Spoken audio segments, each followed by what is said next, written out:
Bélgica no es el país más importante del mundo. Con apenas 12 millones de habitantes es normal que pase desapercibida. Sin embargo, sigue siendo lo más parecido que existe a la capital de la Unión Europea. Es cierto que su único mérito para ganarse ese título fue estar entre Francia y Alemania, pero el caso es que Bélgica no es solo un país, es el símbolo de la Unión Europea. Y por tanto, si hay una ciudad que debería ofrecer lo mejor de toda Europa, esa es Bruselas, la capital, donde está el Parlamento Europeo. No obstante, en los últimos años lo único que este país nos está ofreciendo son noticias como esta.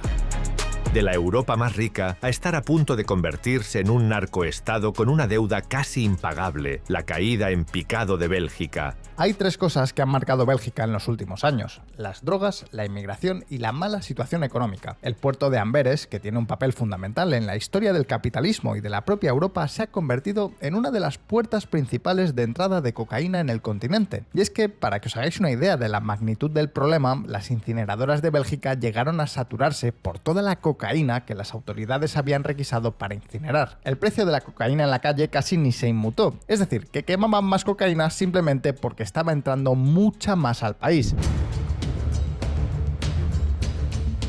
Y claro, lo normal es que la gente empiece a relacionar este tipo de cosas con noticias de este estilo. Más de una de cada 3 personas en Bélgica tiene origen extranjero. De los 11,82 millones de personas que vivían en Bélgica en 2025, 4,25 millones tienen origen extranjero o no son ciudadanos belgas. El primer ministro del país ha dicho explícitamente que la política migratoria es el origen de toda la miseria del país. Y este es el partido de derechas moderado, porque todavía hay un partido importante mucho más extremista. Por lo que la pregunta es, ¿de verdad Bélgica se está convirtiendo en un narcoestado inspirado por la inmigración? ¿Están siendo los inmigrantes un lastre económico para la capital de Europa? ¿Y qué soluciones están buscando los políticos belgas? Pues en este vídeo responderemos a todas estas preguntas. Pero antes, este de aquí que veis en pantalla soy yo de pequeño, con apenas 2 años. Por aquella época apenas podía hablar, pero si hubiera podido hacerlo, lo tendría claro. Mamá, hazme una cuenta infantil en Trade Republic. Vale, igual no habría dicho exactamente eso, pero lo que tengo claro es que cuando sea padre ahorraré e invertiré por mi hijo para que cuando sea mayor pueda independizarse y estudiar. Y más como están las cosas. Haciendo cálculos, por ejemplo, con el rendimiento histórico de la bolsa, invirtiendo solo 20 euros al mes en la cuenta de mi hijo, cuando tenga 20 años habrá acumulado un patrimonio superior a 20.000 euros. O lo que es lo mismo, lo suficiente como para dar la entrada de una hipoteca. De nuevo, teniendo en cuenta los datos históricos del SP500. Tened en cuenta que rendimientos presentes no garantizan rendimientos futuros. En todo caso, la pregunta es, ¿cómo podría empezar con este plan de inversión? Pues con la cuenta infantil de Trade Republic. ¿Por qué? Pues de entrada porque permite invertir fácilmente en ETFs y fondos desde solo 1 euro directamente en la cuenta de mi hijo. Es más, gracias a su nueva colaboración con Vanguard, Trade Republic acaba de lanzar Impulso Infantil, una ventaja más con la que te devolverán la comisión anual de producto de 3 ETFs para reinvertirla de forma mensual. Y ojo, porque aquí viene lo más interesante. Solo por abrir la cuenta, ingresar 100 euros y realizar 3 inversiones, tu hijo recibirá 50 euros de bonificación en su cuenta directamente invertidos en un fondo o ETF. Pero oye, ¿no te entusiasma la bolsa y prefieres algo con menos riesgo? Pues puedes elegir activos más estables como la renta fija o incluso dejar tu dinero sin invertir y que se remunere al 2,02% TAE. Y todo junto con las mismas ventajas de siempre en las cuentas de Trade Republic. Sin comisiones de mantenimiento, con IBAN español y Bizum y con la seguridad de ser un banco supervisado por el Banco Central Europeo y el Bundesbank. Puedes empezar ya y abrir la cuenta infantil en el enlace que os dejamos en la descripción o el código QR que ves en pantalla. Dicho esto, muchas gracias a Trade Republic por patrocinar este vídeo y continuemos. En los años 90, Bélgica era uno de los países más ricos de Europa, a la par de otros como Países Bajos. Sin embargo, en los años 2000, las cosas empezaron a torcerse. Si volvemos a comparar con Países Bajos, veremos que Bélgica se ha quedado bastante atrás. En 1995, la brecha del PIB per cápita era de solo $400, pero hoy un belga cobra 13.000 euros menos al año que un holandés. La diferencia de renta se ha multiplicado por más de 30, y lo que es peor es que se hará más grande en el futuro según todas las previsiones. Y claro, la pregunta que nos hacemos es, Entonces, ¿por qué? ¿Qué ha hecho que Bélgica vaya tan mal económicamente? Pues uno podría echar la culpa a la parálisis política del país, porque hasta el año 2020 los belgas vivieron un periodo de desgobierno de 650 días, es decir, casi 2 años sin tener gobernantes porque los políticos no se ponían de acuerdo en quién tenía que mandar. Pero es que peor aún, en 2010 ya vivieron otro periodo similar de 541 días. Ahora bien, lo más llamativo no es eso, sino que paradójicamente la parálisis política no afectó en absoluto al crecimiento económico. Casi como si la falta de políticos no fuera un problema en absoluto. Algo que, por cierto, tampoco me sorprende en Europa. Sobre esto hablaremos un poquito más adelante en el vídeo, porque es fundamental para entender las fortalezas y las debilidades de la economía belga. Pero de momento vamos a hablar de lo que sí que puede ser el verdadero causante del frenazo económico, el boom de la inmigración. 6 de cada 10 desempleados en Bélgica no tienen origen belga. Si estudiamos un desempleado belga al azar, lo más probable es que este sea de origen extranjero.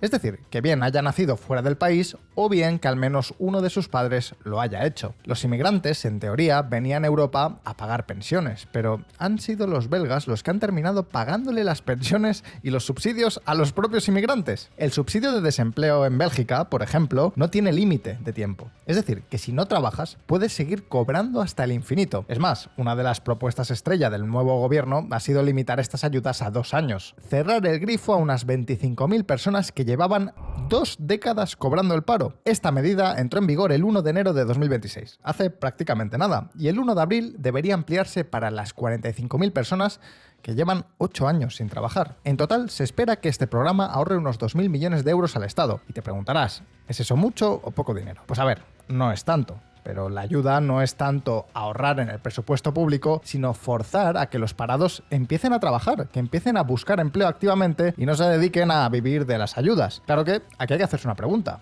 ¿Realmente es llamativo que 6 de cada 10 desempleados sean inmigrantes de primera o segunda generación? Quiero decir, la derecha belga se queja de que hay muchos inmigrantes y de que además muchos desempleados son inmigrantes, pero hay algo que no encaja.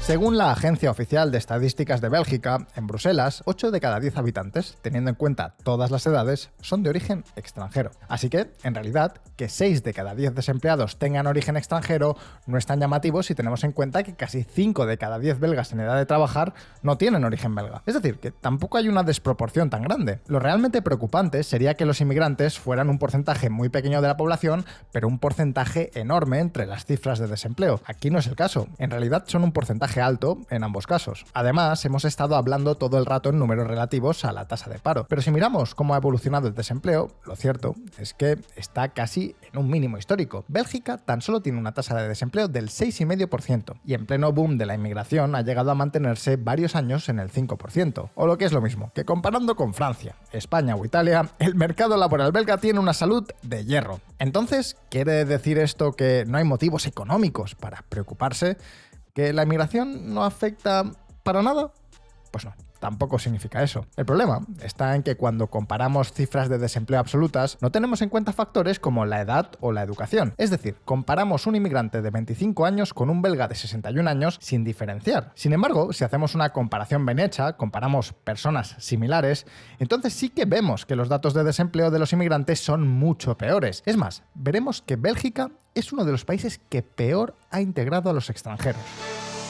Observamos que no solo los inmigrantes de primera generación se enfrentan a una considerable desventaja laboral, hasta un 36% menos, en comparación con sus homólogos nativos, sino que también sus descendientes siguen enfrentando serias dificultades para acceder al mercado laboral. En 2017, la tasa de empleo entre las personas nacidas en el extranjero en Bélgica era de aproximadamente el 57%. Solo Grecia, México y Turquía presentaron cifras inferiores en la zona de la OCDE. Los inmigrantes de primera generación tienen una tasa de empleo un tercio menor a la que tienen los nativos con características demográficas similares. La brecha persiste incluso comparando estudiantes universitarios de origen belga con otros universitarios de origen extranjero. Y curiosamente, no hay mucha diferencia entre inmigrantes de dentro y de fuera de la Unión Europea. ¿Y dónde está el gran problema? En el lenguaje.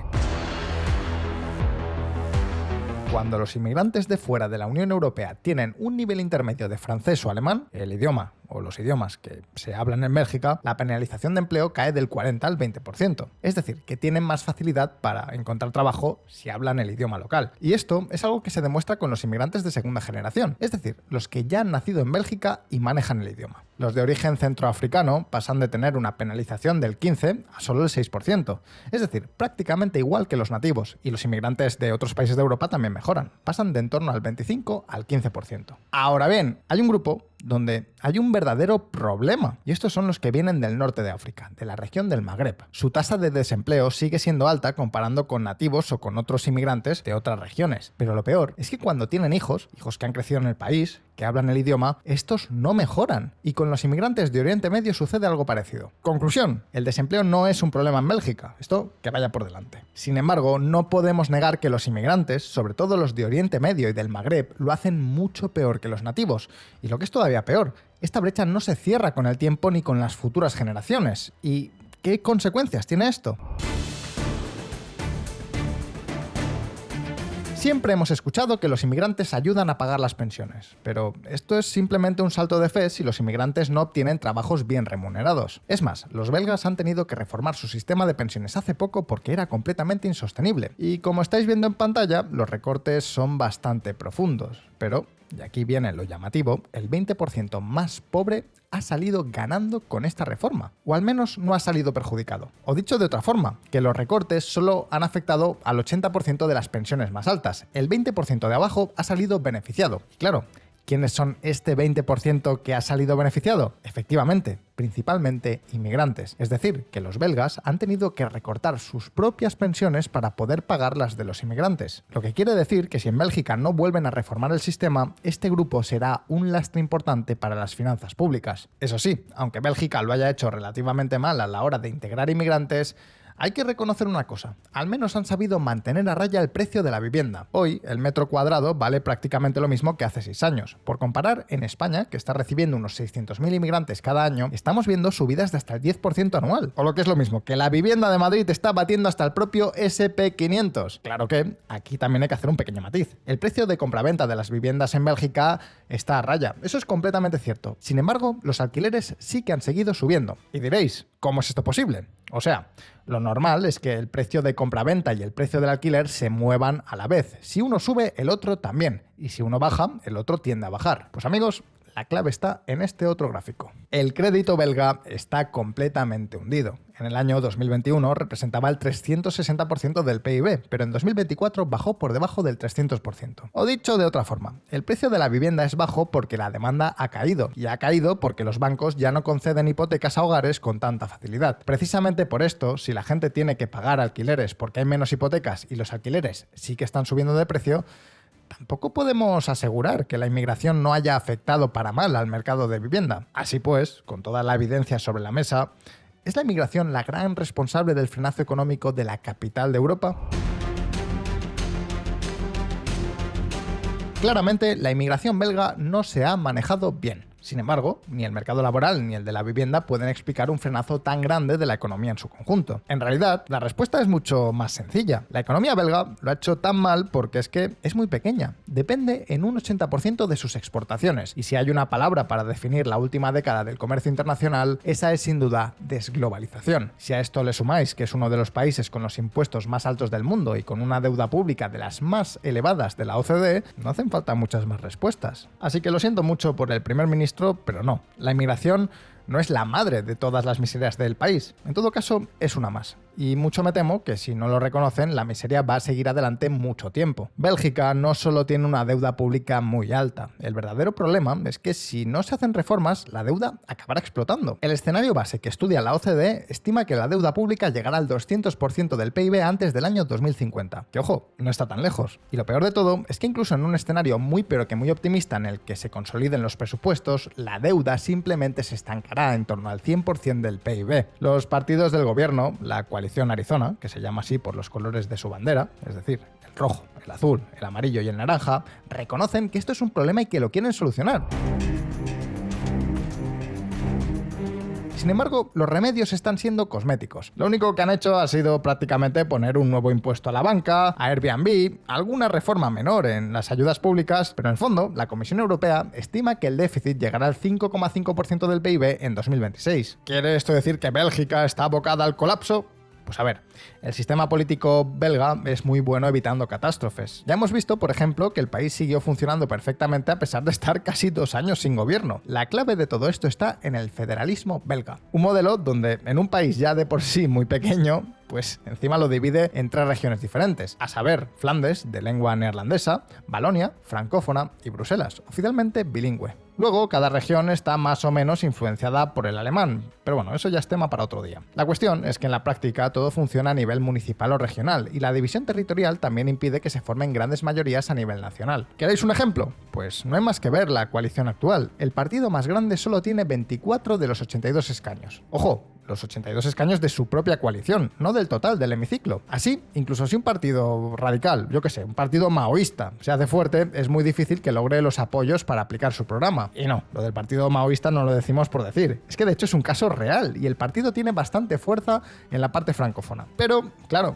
todo esto tiene un problema adicional, y es que como está todo tan fragmentado, es muy difícil aprobar leyes impopulares que hagan falta. De hecho, como curiosidad, unos cuantos partidos de la coalición Arizona ya formaban parte de la coalición anterior, la Vivaldi, que en teoría era un gobierno de izquierdas en las antípodas del actual. Y no hablamos de partidos pequeños, sino de piezas clave como los cristianodemócratas o los socialistas flamencos.